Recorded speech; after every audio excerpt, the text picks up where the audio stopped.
This is Justice Worriers, a podcast where we think about things that are right and wrong in our world and how Christian ideas can help us respond to them. We prefer hard questions over easy answers, and we'd love you to join us in our ramblings.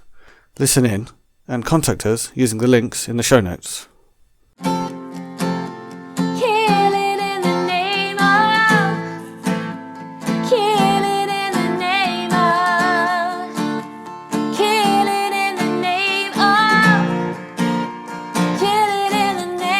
Hello and welcome to Justice Warriors episode 32. My name's Andy and as usual I'm joined by Leah. Say hi, Leah. Hi there. And Jörg. Say hi, Jörg. Hello. And we have a special guest with us today, Matt. Say hi, Matt. Hi. Hello. So yeah, we've been struck recently by, especially because of the awful things happening in Ukraine, about our sense of crisis and the sense that sometimes maybe we're missing the fact that there's a crisis going on all the time, or just sometimes feeling overwhelmed. Maybe we feel constantly that we're in crisis. And we wanted to try and talk a little bit about how we cope with the current sense of crisis, and that might well include climate crisis. It might include a powerlessness, it might include myths of our own power, all kinds of stuff like that. And we heard that Matt, in his studies, had done some studies that talked a bit about Revelation, and we thought that might help, even though we were sort of sceptical of that as well. So, Matt, we wonder if you could start with a little bit of introduction about a bit of your story and how that led you to study Revelation and stuff like that.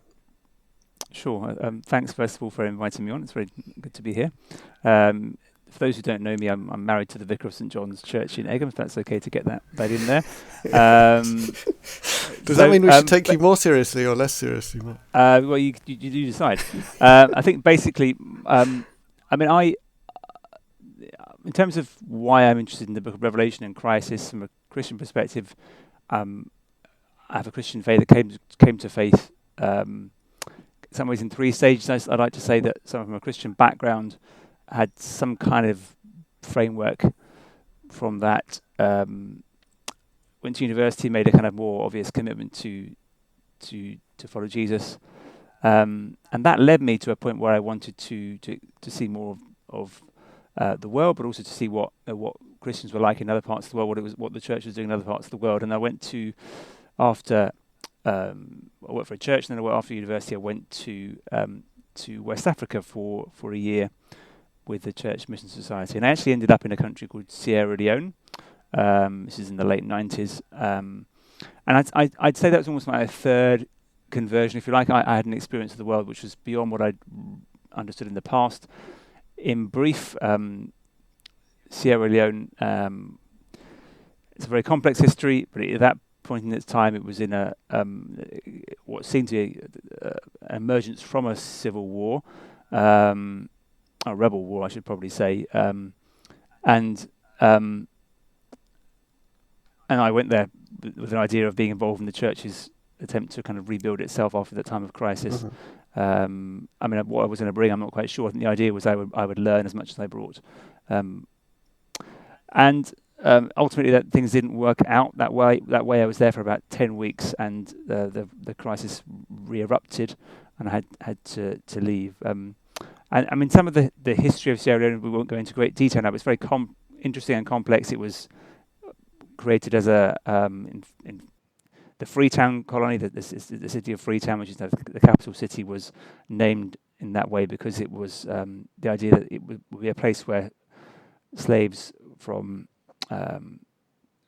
Britain would be emancipated. That was the theory, at least, and there was a kind of idea of a province of freedom which would be created on the West African coast. I know it's far more complicated than that. If you actually dig into what actually happened and the underside of that, there is much more to be said. But some of the seeds of the conflict that was around in the late 90s, as all things in history, were sown back in that original foundation. For me, what that did for me was it made me realise, I think, the extent of British history, how it reached well beyond my understanding. It gave me a sense of for the first time really engaging in Britain's colonial past, realizing its poisoned fruit, and also it introduced me to, in some ways, a depth of faith I didn't have before. I think I realized that I didn't really have a faith that could deal with the prospect of death. I didn't really have a faith that could deal with understanding history in any deep way. It was very much a personal faith that I had developed, that aspired intellectually, but didn't really imagine itself to have much to say about the kind of crises of the world in any depth. And I also saw people who had the kind of faith that could sustain themselves through that time.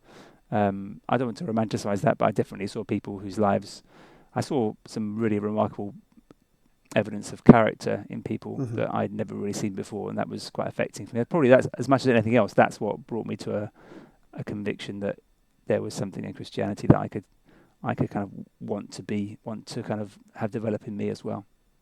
Right.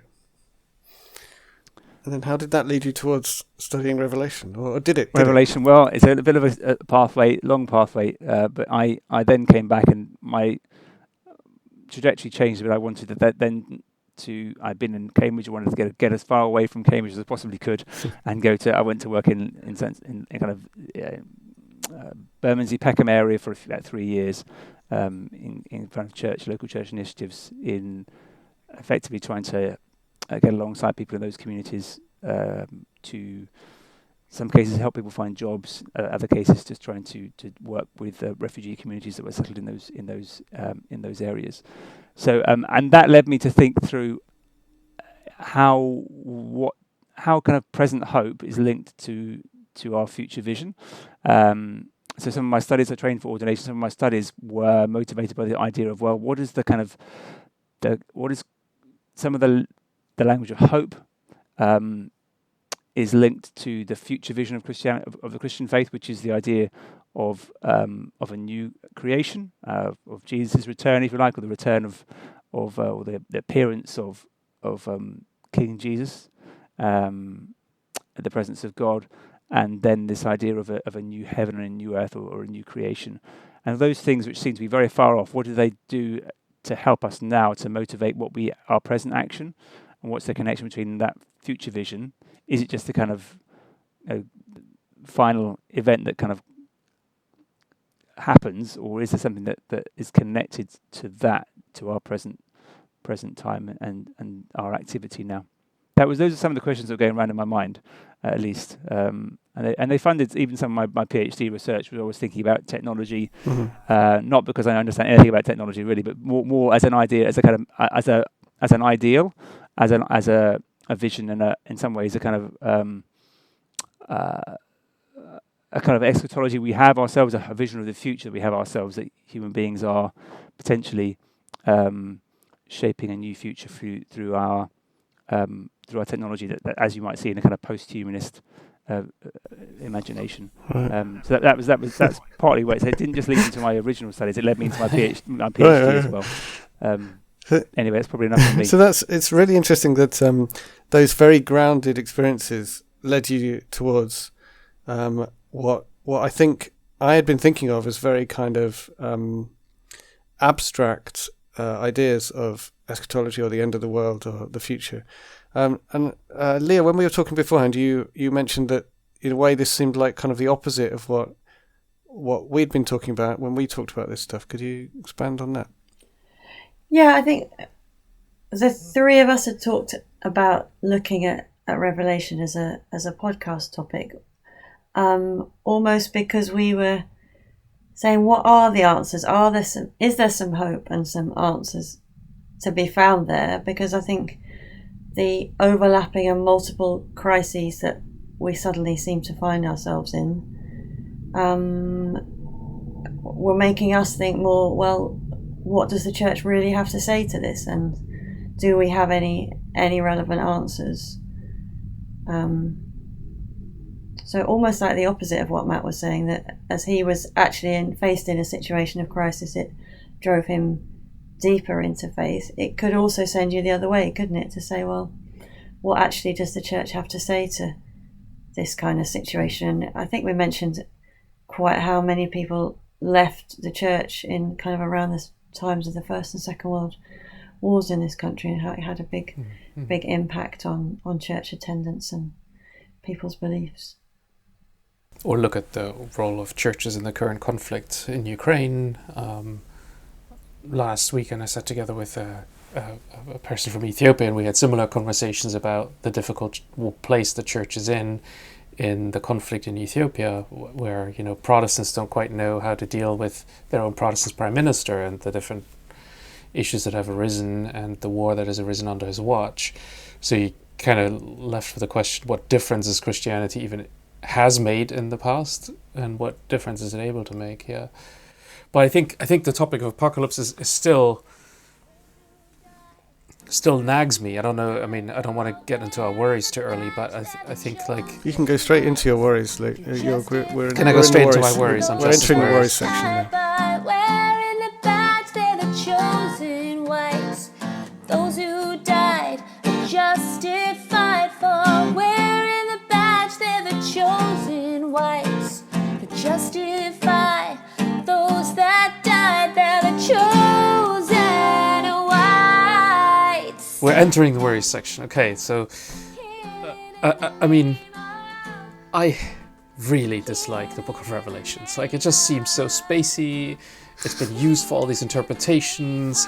When I was younger, we still had older people in our church that were always like, you got to remember, Israel is the hands on the clock of God's time. And now Israel is back in its country, so he will come back. And, it goes as far like, don't go to university, you're wasting your time, he's coming back in 5 years. And all of this kind of apocalyptic speculation, and then reading the book, and of course realizing in studies, and Matt, you'll tell us more about that, I'm sure, that really it has a lot to do with the time that it was written and making sense of the time. But the thing that really nags me about it is that it's quite strange that we are in what feels like an apocalyptic setting, in a sense. Like, I mean, just the climate crisis alone, and add on top of all of that what we're facing now in terms of hunger coming back, being reminded of our fragility through coronavirus, and yet we've completely lost apocalyptic language. All we have is a weak sense of progress. And then everything that's happening in Ukraine or in Ethiopia or everywhere else is just this kind of like, yeah, it's a blip. It'll go away and there will be still the bright future. We have to hold on to that vision, dear West, because otherwise we are nothing. And so it's quite strange that we've lost that apocalyptic language when we could actually use it. But I don't know what we would use it for. That's my worry. I guess one way I'd say approach that is that no one was writing apocalyptic literature in Rome in the first century. And in some ways we could say we live in Rome at one level, so we don't understand some of the language because we're in a different context. I'm not saying we're all as complicit as we might be, but that's the most extreme reading you could have, that we don't understand it because we're essentially, the cultures that we live in are those that have been historically oppressive in the modern world, and therefore this literature is written from another place. Yeah, we're the empire that's going to be torn down on the day of the Lord. Yeah. Potentially, yeah. But I mean, in some ways, you can see it crumbling now. I mean, so that's potentially one way to. That's very good. Yeah. And that brings us back to that progress can look extremely oppressive from the other side. And I mean, these are the kinds of conversations that Ethiopians are now having with the world. You stop telling us what to do, stop giving us this money with strings attached. So there's a certain idea of progress and what that should look like in terms of individual rights and politics and so on, that I still, for many different reasons, uphold and support, but that are experienced by other people as deeply oppressive, and they come out of a place of affluence. I think that means it's really important not to just say, well, Revelation doesn't apply to us because we're not the persecuted margins. I think it's really interesting to think about what it says to us as to how we ought to be people of resistance, even though we're living in the empire. So, I mean, I sometimes think a little bit about, the Hunger Games and that kind of setup with the, what's it called? It's the capital, isn't it? The capital, and then all those outlying areas, and how we all identify with the outlying areas because that's where the kind of protagonist comes from, and that's how we all like to feel ourselves the heroes. But that set of films and the books had quite a lot to say about resistance from the center as well, and that I think is something that's there in Revelation as well, that we need to pay attention to. What's our position living in this land of privilege, and how do we become resistance in that, and what's it got to say to us there? Yeah, but it's also the level of warning, right? I mean, like, the one we talked about this briefly before. Like, I mean, people get killed for good in the Book of Revelations. You know, like, the angel of destruction comes through that horse or whatever. Like, I lose track with all the images, but 1/3 of all men, 1/3 of all animals, they die. So that language is there as a, not even just as a warning. It's not like in the Old Testament prophets, like, if you now turn around, you can avoid this. It's just going to come. It's happening. It's right at your doorsteps. And we're living in a world where we have to begin to reckon that we're not going to be able to turn this around when it comes to global climate crisis.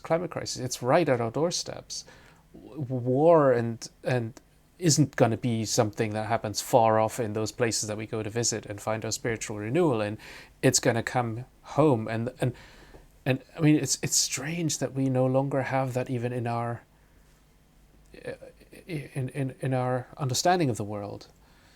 And we don't, I think Matt said, we don't have a theology of suffering, do we? We don't know what to do with it. The question you ever hear about suffering is, why does God allow suffering? As if it's absolutely preposterous that we should have to experience anything that vaguely resembles suffering. Why does God allow it? You know, that's our constant question when we talk about suffering, and yes, that's just, we're just asking the wrong question, aren't we? And it's, yeah, I forgot where I was going with that, but anyway, it just feels like we're so out of touch with what the Bible really has to say about suffering. Yes, that's what I was going to say, because we're telling our progress story, aren't we? That if we kind of just work a bit harder and evangelize more, or be better technologically, or whatever we see as our kind of thing that's going to save us all, then we'll get rid of this suffering. It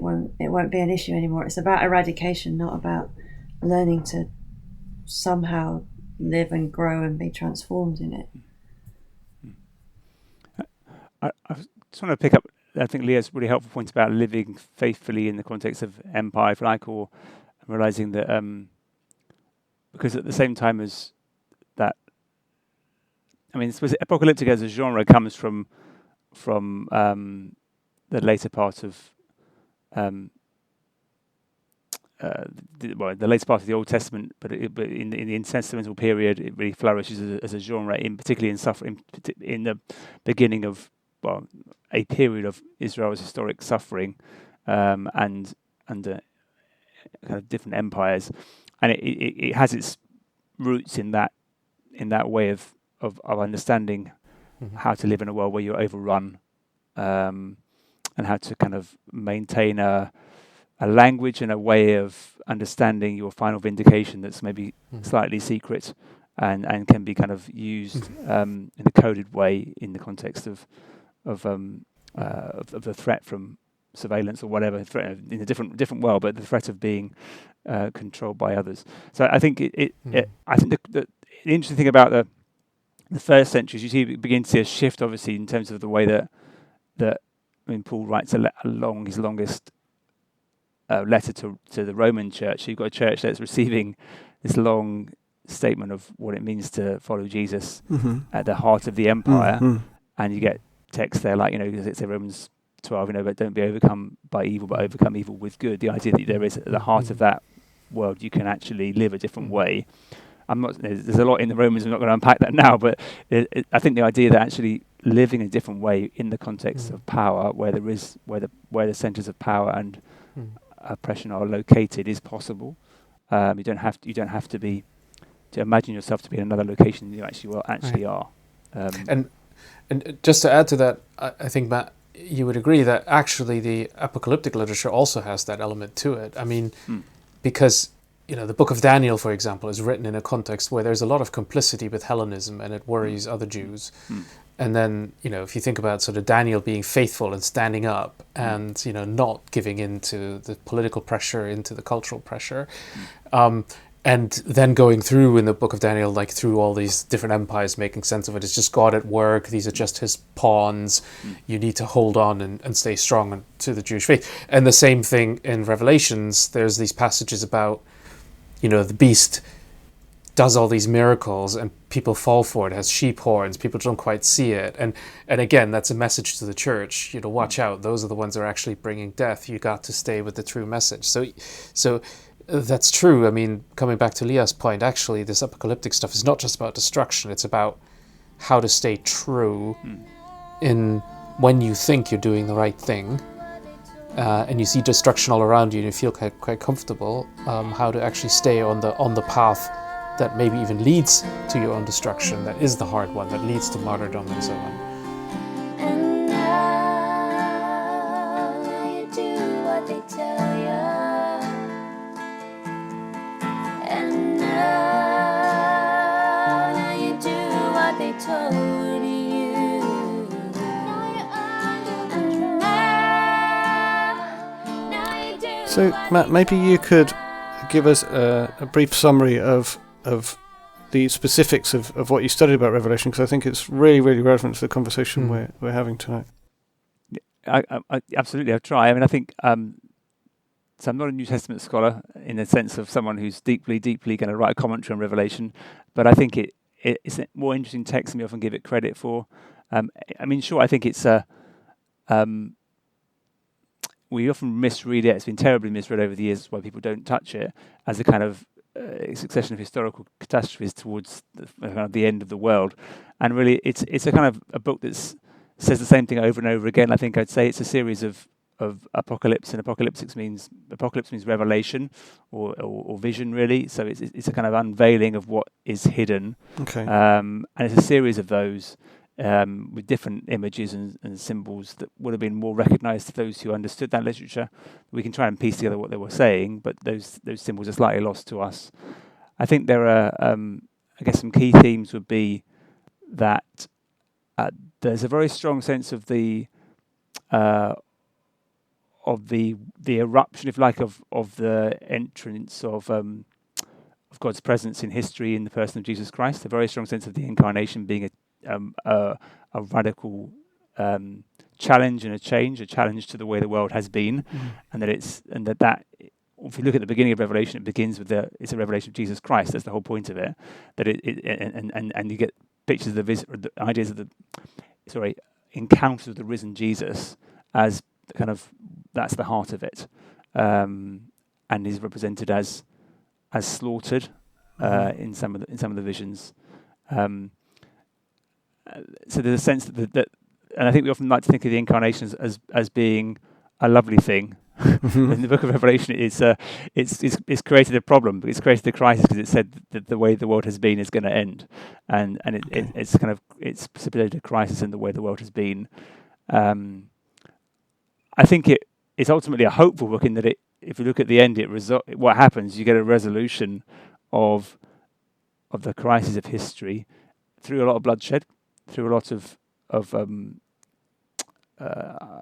destruction, absolutely. But you get a sense that the things that are worthwhile in human history will be part of God's new creation. God's new creation is God's work. The city descends from above in the image there, but at the same time, the nations, that all the nations of the world bring their glories into it. I think there's an image that Miroslav Volf uses of this book, that new creation is the home of histories, something like that. The idea that different histories, so we don't have one history, we have different histories, and different nations have different histories, and they're incorporated. The best of them is incorporated into this new creation. So what we do and how we live is important. It's not that it has no value because it will be effaced, but ultimately what will finally be is not a product of our own progress or what we ourselves can achieve. It's ultimately a gift of God. So that's a kind of a quick guide to, I think, some of the key messages of the book. But I do accept that it's dangerous material because it can be interpreted in so many different ways. So how would you understand the repetition? Would we understand that as like a sign that we should expect a kind of repeating cycle of crises in human history? Yeah, I think possibly that's one way of seeing it. I think that's one way of seeing it. I think there's definitely an idea. Well, it's certainly certainly an idea that's been common in interpretations of the book. I think it's there in the original text at one level. If you can, I don't want to fall into that originality fallacy, but I think that there is a. It's not just about historical events. It's about the idea that this is the way things are generally. So you can't just reduce it to the Roman Empire. The idea that actually it's saying something about empire in every age. It's saying something about one level economics. You could even imply it. There are texts that talk about those who destroy the earth. You could even take it to be saying something about our relationship to creation in every age. So that's not to mean we should just pick them out and apply them to contemporary events, but I think it's meant to be transhistorical, if you like. It's not just meant to be a very historical text. It's meant to have this symbolic kind of figure or power that you can then means it has application in different times in history. That's hugely helpful. I'm sitting here listening to you, and I think, just to think of the book as a description of the state of the continuous state of the world, that there's an idea that's broken in, of a ruler that was slain, of a different way of doing things, and all hell breaks loose because that doesn't fit. And in that sense, you could even extend this to the climate crisis and say, yes, the climate crisis is an expression of that same thing, of our rebellion against the idea of Christ, of serving ourselves, of not thinking about, others, about our consequences of our doing. But then, I don't want to jump too quickly here, but if you then throw this forward, you say that the hope of that is you're going to have to go through this because humanity doesn't come by these new insights easily. But then this history will be taken up into something else. So, book's turning quite hopeful all of a sudden in that sense. I don't like the bloodshed, but it's like this kind of, we talked about this realism before, that the Bible isn't afraid to name the fact that we are evil and we do evil things. Do you think there's also something about this the cyclical nature of it, and it keep coming back to the slaughtered lamb, that points us to not just seeing Jesus and the incarnation as a one-off moment in history, because I think that's the version of the Jesus on the cross that we very easily what's the word? I can't think. When you turn something into something quite not trivialized, but there's a different word that I've lost. But that's the version that is quite containable. But this idea instead that the lamb that was slain since the foundation of the world, this kind of Jesus constantly being slaughtered on an ongoing sort of basis in history, and there always being resurrection, and there always being the death, and there always being history centered around this one moment. I don't know, is that reading too much into it, or is that something it's trying to say? I find that really inspiring and hopeful, and stops me just turning Jesus into someone who came and died for my sins and helped me to get to heaven. Yeah, that image of the conquering warrior returning from battle, and then it turns out that the blood that's all over him is his own blood, because his way of conquering is like surrendering to being slaughtered. Is like the only image that I personally have from Revelation that I've found helpful recently. That it's so like witty and inspiring that it overturns this violent warrior god thing, but it doesn't just overturn it; it also kind of fulfills it, right? It does depict a battle, but the way it's fought is different, or something like that.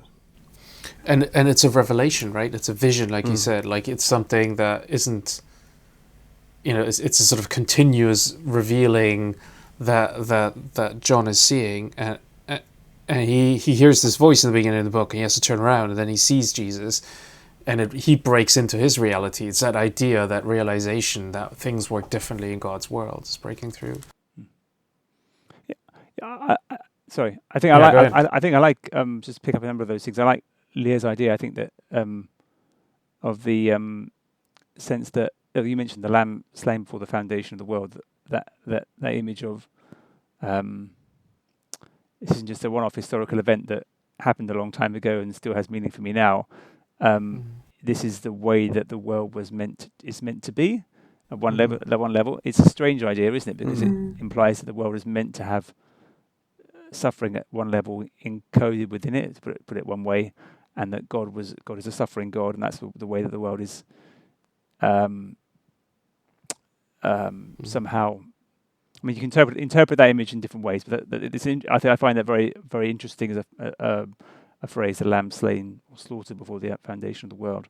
I guess another thing that's there is that Jesus is present. Jesus isn't just a past figure who's gone away to be with God. He's present, and that means that the incarnation at one level, although is a historical event, is the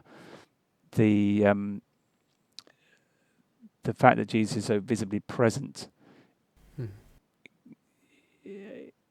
just makes you realize that history is not.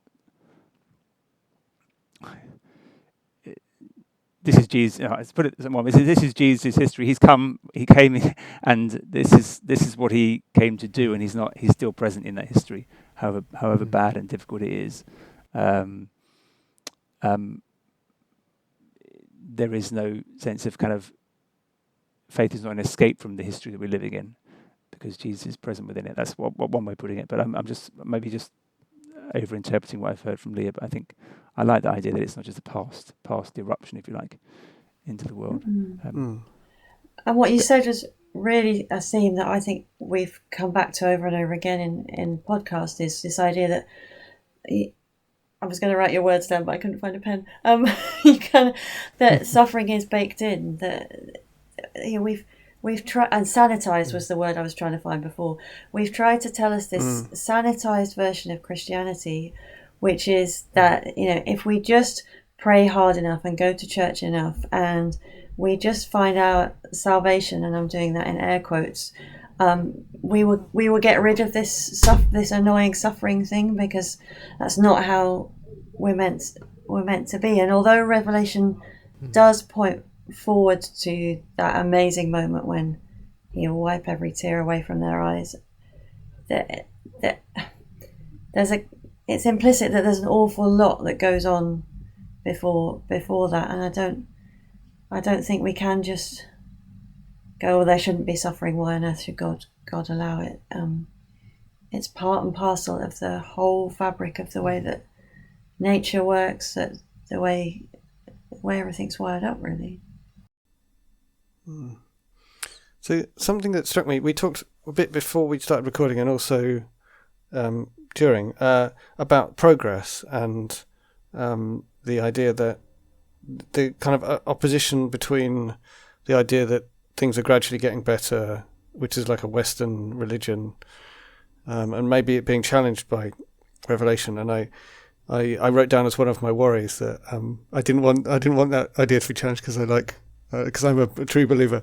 But it struck me that there are actually two ideas at work in the progress myth. One is the idea that things are getting better, but I think probably the other one that is more important is the underlying assumption, which is I'm going to be all right.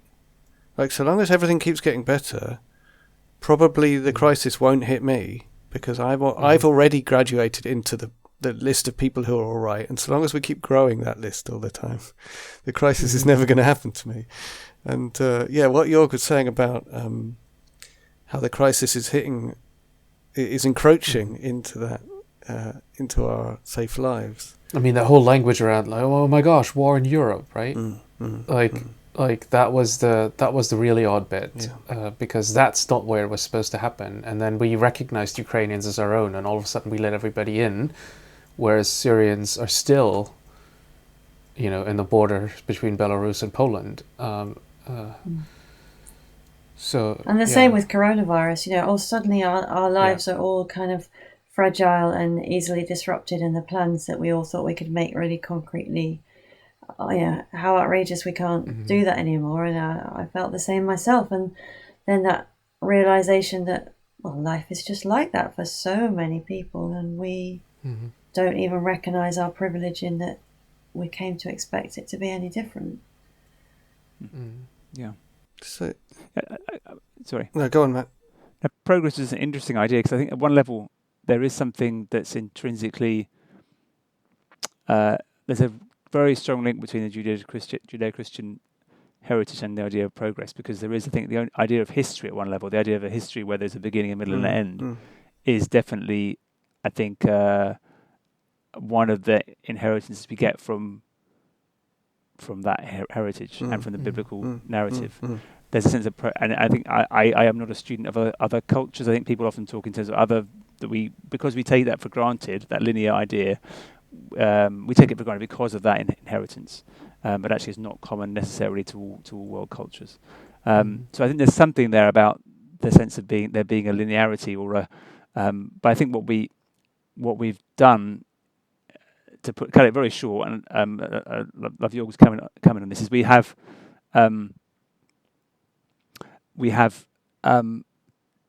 taken that idea and we have rendered it in terms more of our own progress, to put it simply. We have, and there are different views on how that happened.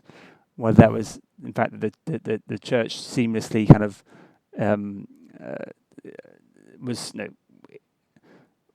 church and empire were so closely connected that their vision became the same.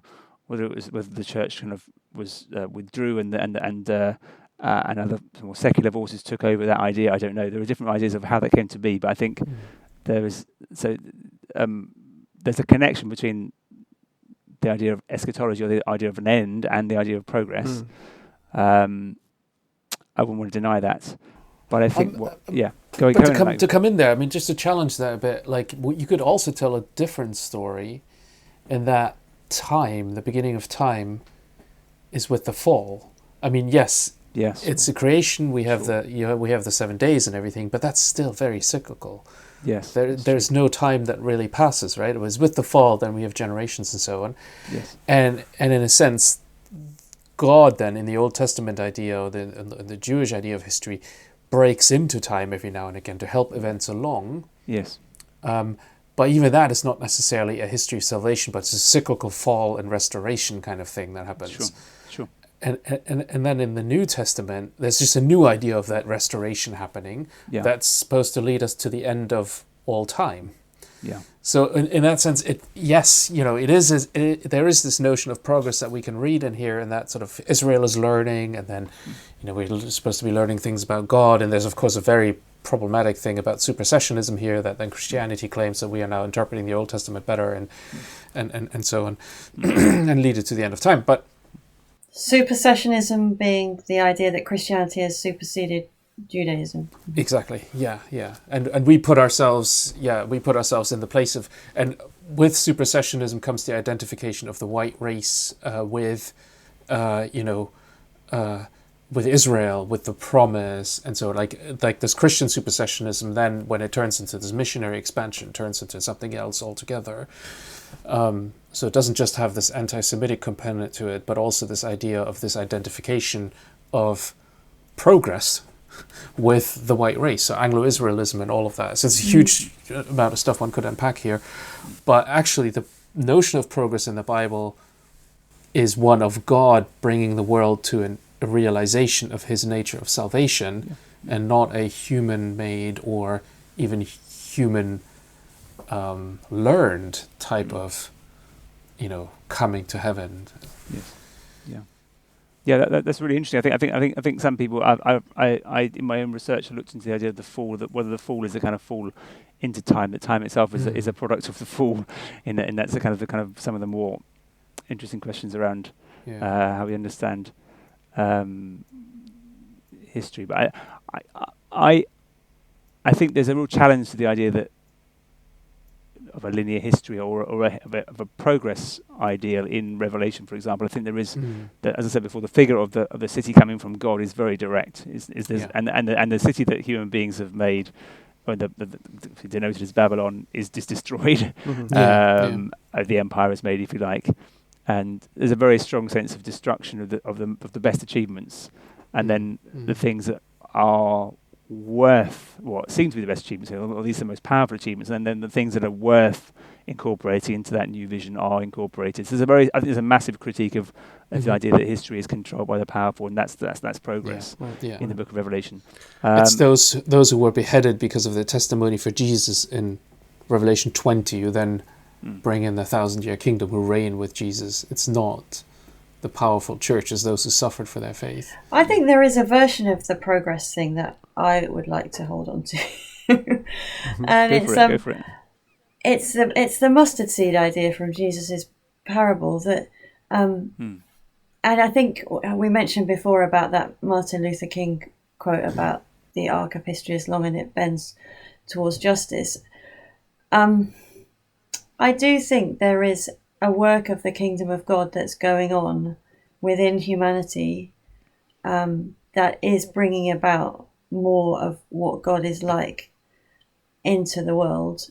And I think we do see a lot of the good parts of that. And I almost think of it as, I don't know, this is perhaps like a real disservice to the old, but anyway, my experience of elderly people is that there is something of a revelation in that elderly people very often tend towards the very lovely or the very not lovely. So as time goes on, it becomes very, very clear. And I sort of feel that a little bit with this idea of history, that there is an aspect of humanity that is allowing itself to be influenced by the kingdom of God and is tending more towards goodness, and there is a notion of progress in that. But then there is also this ongoing revelation, if you like, of what is bad and what is evil. And I just wonder if part of what Revelation is trying to say is that these things will be revealed, they will become more apparent, and there will be a more obvious distinction, and there continues to be. So there is a sense of progress in one direction, but there's also a sense of progress, anti-progress, if you like, in another direction. Does that make any sense? Yeah, I think that's really interesting. I think it's a really interesting idea. So, and the idea that someone like René Girard, or the French, or the late French American philosopher, who would say that something like the incarnation reveals, unmasks the nature of sacrificial violence that the world runs on, the idea that if we can solve our problems through scapegoating those who are to blame and killing them, and that the incarnation unveils that's the way the world runs, and that because of that, once it's been unveiled, you can't once the cat's out of the bag, if you like, then you make a decision as to what will you live by, what Jesus has shown, what that has revealed about that, actually that it's will you live by the fact that isn't that isn't the way towards hope and life, if you like, or but at the same time it creates a dangerous escalation in those who say that we like the way it was. So there's a sense of that's his eschatology. Girard has that kind of eschatology. There's a sense of and you can track it through history. That there definitely has been. If you look at, I studied my first degree did Latin, half of it. Don't know why now, but you do look at the Roman the Roman world through it in its best literature. It is incredibly bellicose, incredibly it's saturated in violence as a vision. Right. I'm not saying it hasn't got any great aspects to it as well. It does, but you can see that is radically challenged by the gospel, by the good news. By this warrior riding home, and it's his own blood. Yeah. And the theologian Mark Heim, I don't know if you're familiar with his work, he takes that Girard's idea, he begins there and takes that to the cross, and then the cross changes in its understanding. We've mentioned this on the podcast a couple of times, that it actually becomes a place of reckoning, so that Jesus is the end, the last sacrifice, the end to all sacrifice, because that shows how inept that blaming others is. And through the resurrection, that's then going a bit further in Markheim, we actually see that God still turns toward us. So it becomes that moment of recognition. You could go away from the cross like Nietzsche and say, well, he was weak, he realized it, he was killed, the strong will survive. Or you could go to the cross and say, my God, what's wrong with us? Yeah. And how do I need to live differently?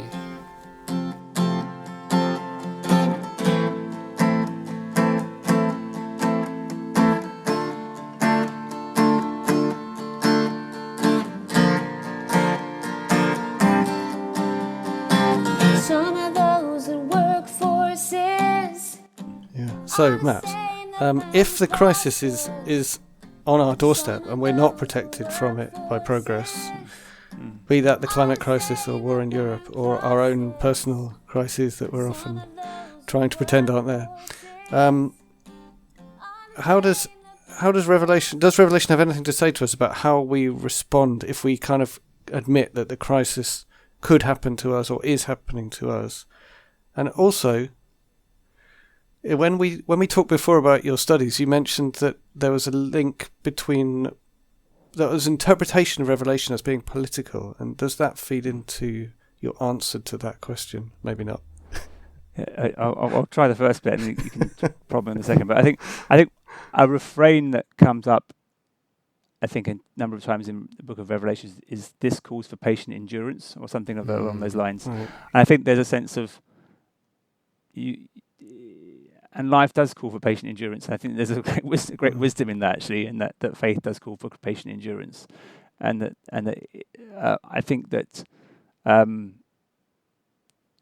when it is a terrible cliche, but I'm afraid it is kind of true that when you see a wider view of the world, you realise that actually a lot of people's lives, and I'm generalising here, but people develop a way of living with patient endurance because they don't expect the things that we might expect in this part of the world, I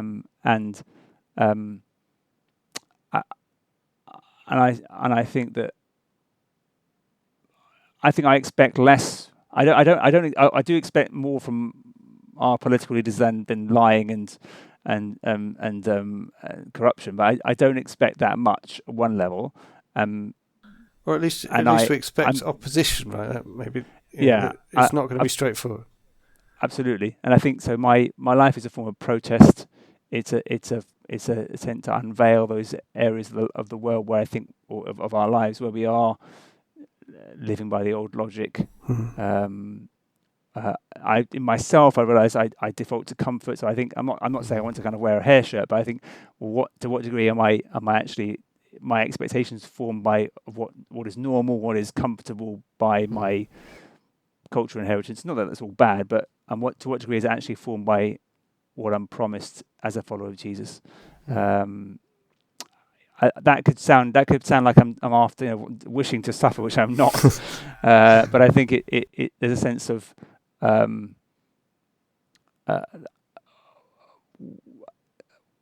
wanting to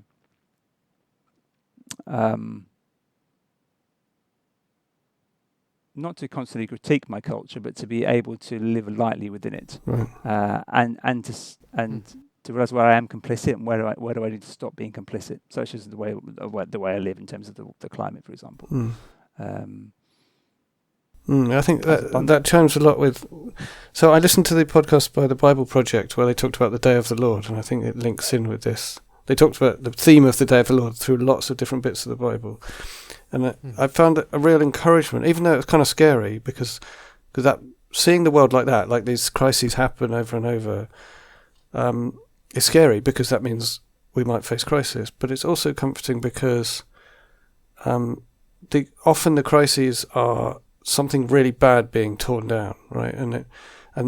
There's the comfort in, if we feel like things are really bad, then at least we can maybe understand that that's not a surprise. That's how humans do stuff.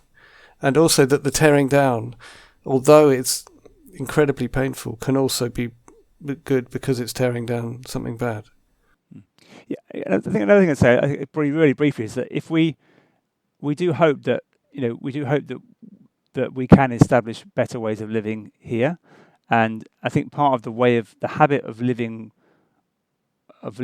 well is establishing. I think back to the mustard seed idea. You establish forms of community that are with the grain of what Jesus has done, and their time will come where people those ideas are ripe to be more widely adopted. So I think we have to begin to develop a counter way of life, if you like, and not for the sake of it being constantly kind of anti, but for the sake of it being available to others when they might see its appeal. And I think that's so. Yeah, I'm not here just to be against everything. To actually to be able to say this is to develop an alternative now. Yeah, and that for me is the thing about the worship of the Lamb that keeps coming back, doesn't it, over and over in Revelation, about this community that is centered on the worship of the Lamb. And the problem is for us is that feeds into our weird notions about heaven, where we all sit about in an endless worship service, which fills some of us with glee and others of us with horror, and it doesn't really do anything to help our notion about what does this alternative community actually look like. But I think that it's the beginning of an idea for us, that we need to work harder to figure out what it looks like in real life. What does that community that at its heart has the slaughtered lamb that we've been talking about look like, and how can we form it? And can I inject a bit more radicalism even? Like we've centered the conversation around what it is that I can do, and then it's very easy to get from there to driving an electric car or something like that. Not that I'm against that, but it's like, again, centered around Western agency and a sense of gradual progress that will help the world along. I'm struck by the book of Revelations and how it is centered around the people who've suffered for Christ. It's not, like you said, Leah, it doesn't talk about the warning is there for the people who are sitting in Rome, but it's centered around those who were beheaded, who were bleeding. So, like, when I see, I've broken down in front of my Twitter feed looking at Ethiopian soldiers, of mothers wailing for their children, and now again with Ukraine, all of this. I want to push it away. It makes it, it just fills me with horror. It's the kind of news that I don't want to see. And what's happening in this apocalyptic revelation is that, look, Jesus is being revealed yet again. This is Jesus, and he will hold them. It's about them. They will win. They will sit with him. And as I'm saying this, I'm also thinking, well, is that now escapism? Are we then saying, oh yeah, great, it'll be fine? I don't think that's the point. It's about the continuous revelation of the brutality of this new idea breaking through that will be kept in him. So how do we center the story around suffering in a positive way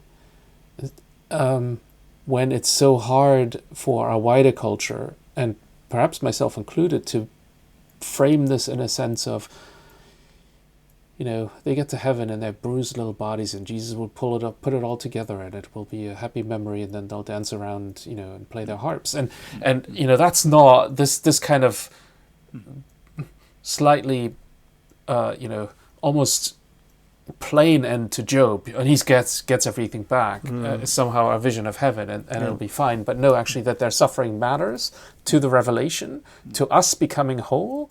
Like, how can we tell the story that way?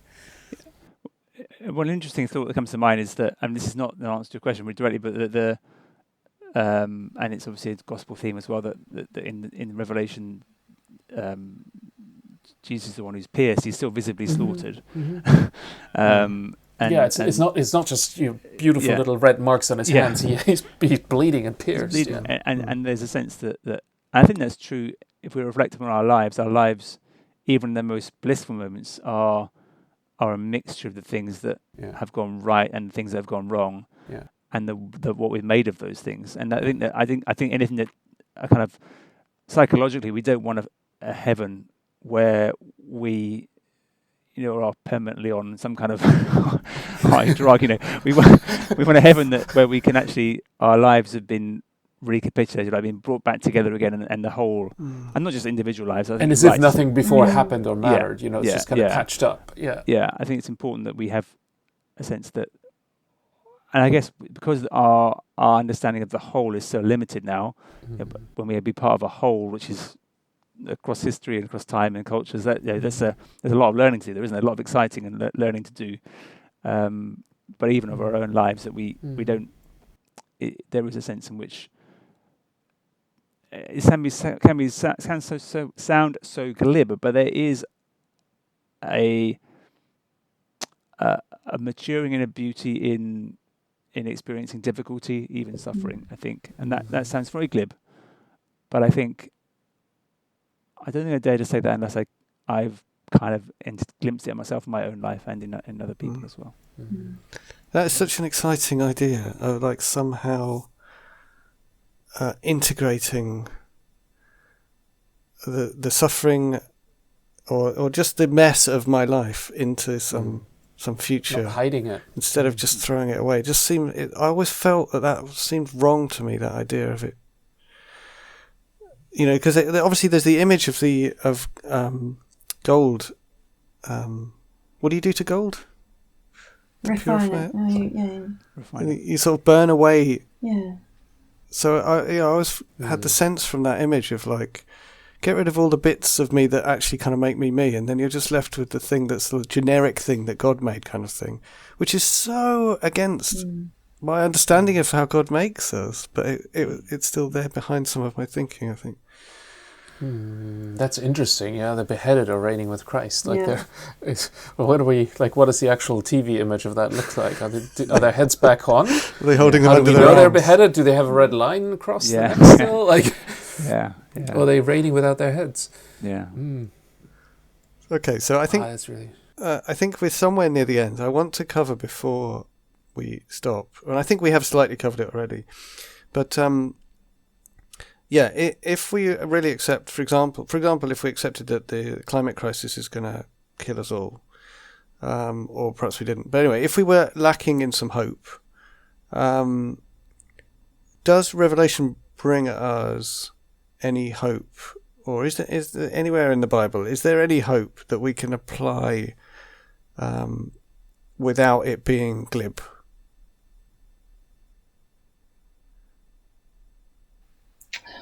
Go, Matt. I think there's definitely hope, and I think that the dominant image for me is that it's back to the Jesus who's revealed at the beginning of the book and at the end of the book, and that for me is saying that a number of things, but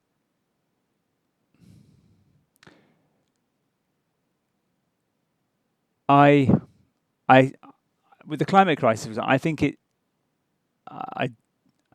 to me it's the progress myth hitting the buffers. I think that's how I see it. It's a very simple way to put it, but I think it's the idea that we can live a certain way, and that's widely accessible to all, and that's it shouldn't be any other way. That's hitting the buffers, and we're still thinking to engineer our way out. Exactly, and I think my hope, I guess, is at one level. I'm complicit in that. I can see how the things I'm used to. I'm struggling to give up the things I'm used to. Middle-aged man who's got used to living a way that's unsustainable. So I think that as much as I've tried over the years, I realise that there's still a long way for me to go. But that's how I don't find that. So I find with crisis comes opportunity. The classic way of thinking about crisis, there is an opportunity to realise that this is not sustainable. This and the idea that the ideas that fund it are not sustainable, but that doesn't change the Christ who's at the centre of history. To me, it doesn't. To put it very simply, and I don't think that's glib. I don't think it's glib because I think it's been tried and tested in various places, and And I think I'd like to say I'd die for it. I'd die for that. I'd like to say that because that's what the Book of Revelation inspires in me. I'd like to say I'd die for that he's still at the centre. But obviously I die in the hope that I discover that vision for myself. Yeah. So my hope is in the church, because that is the thing that I really got from looking into Revelation at the beginning of thinking about doing this podcast, is that the church is very firmly there at the beginning and at the end, and then constantly throughout there is this returning, as I've said before, so I'll return and say it again, this community worshipping around a slaughtered leader. And if the church can, and sometimes does at its best, live in that role, that prophetic role of what we are as community to a wider world, that's where my hope is. And it's why my heart sinks when we spend our time thinking so much about me and my personal salvation, because it feels like such a small part of the bigger, wider story of what the church is to be in this world. And but yeah, at our best, that's what the church is being, and that's what the church can be and should be. So that's the hope that I see. I'm wondering if there's also something to be made of the idea of the new creation. I mean, that's obviously the landing spot for Revelations, and the idea of newness. And I think, Leah, you preached a very helpful sermon on that some time ago, when it was sort of about this idea, this old earth will pass away, so let's just drag the oil out of it as much as we can and burn it all up, and then God will make something new. And you kind of said it's not like a new cupboard, like new kitchen cupboards, but I'm wondering if it's almost like knowing I'm going to get a new car, but that means I have to treat the old one like it's a new one already. I need to learn to live in that new coming kingdom. So bringing that idea of the newness into today and saying it will be different. There will be a time when humanity is not going to be so centered around itself, when it can embrace the creation around it, when our life will not be like, paving roads so I can get through, but actually more like gardening, making sure everybody gets to live. So in that sense, embracing that vision of a future that is built around God at the center, and God, of course, standing for all of us. So, and that being discontinuous in one sense, but also actually dragging us into that place already now. Yeah, that thing of you're making all things new. But in a way that it matters today, right? Because that's the thing to take away from Revelation. It's a revelation about today. This is already happening. This is already there, kind of thing. Yeah, that combination of a future where that is fulfilled and now where that is like fully relevant, and well, go on. I would recommend a really easy book that I found quite helpful. I'm just trying to get back to the title of it. It's called Resisting Empire, and I can't make my Kindle thing work on my phone. Resisting Empire by C. Wes Daniels. It's very simple and just about readable in an afternoon. It's got a lot of references to other books that I'd like to read if I had time, but it's a very approachable, easy entry, and a lot of the things that we've talked about it covers. People might find that helpful. Thank you very much. That's great.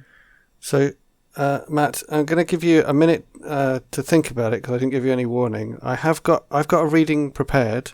We always end this podcast with a reading. So if you realise, there's this thing that I should read at the end, then I'll let you suggest something. Otherwise, I've got something already prepared that might work. But other than that, I just want to say thank you so much for joining us and sharing some of this stuff. It feels like we've just scratched the surface of this stuff. But thank you. Well, thank you for inviting me. It's been really good to talk, and it's sparked some thoughts in my own mind. So that's all good. Thank you. Thanks, Matt. Come back for part 2. Trying to think of a reading now. I'm not sure I can. Are you thinking of a reading from the Book of Revelation, or are you thinking of? Well, so I found a bit from Revelation that I can read. So go for it. Go for it, Andy. Please do. If that's the right thing to do, let's do that. Okay, so I think this might be particularly appropriate when thinking about climate change, because there's so often in the Bible, the sea is this like boiling, dangerous, dark, horrible place. And I think we're starting to kind of re-understand that idea of the sea, having for a while maybe thought of it as something that we've dominated, which we never... Is that a British idea, dominating the sea? Yeah. Apparently. You had a go at it too, you just weren't so successful. Yeah, we tried the land more than anything. And it was never true, right? It was never true that anyone was safe from the sea or dominated the sea, but we now I start to understand the threat, which I think is always lurking in the biblical descriptions. And then in contrast, there is the river and the quiet field with the river running through it. So I'll just read you a tiny bit from the beginning of Revelation 22, which is after everything's all sorted out. Then the angel showed me the river of the water of life, clear as crystal, flowing from the throne of God and of the Lamb, down the middle of the great street of the city. On each side of the river stood the tree of life, bearing 12 crops of fruit, yielding its fruit every month. And the leaves of the tree are for the healing of the nations. No longer will there be any curse. The throne of God and of the Lamb will be in the city, and his servants will serve him. They will see his face, and his name will be on their foreheads. There will be no more night. They will not need the light of a lamp or the light of the sun, for the Lord God will give them light, and they will reign forever and ever. So if we can capture a tiny little bit of that, there might be something there. Thanks again. Thank you, listener. And we'll see you soon.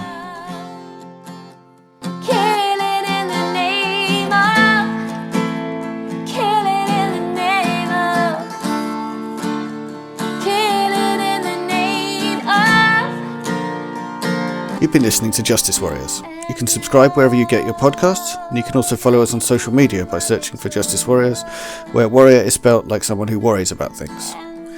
If you enjoyed this episode, please subscribe and leave us a rating, since that helps other people find us. Also, please tell your friends about us in real life. We'd love to hear from you. To get in touch, use the email address in the show notes or contact us via the social media links. Thanks for listening. They told you.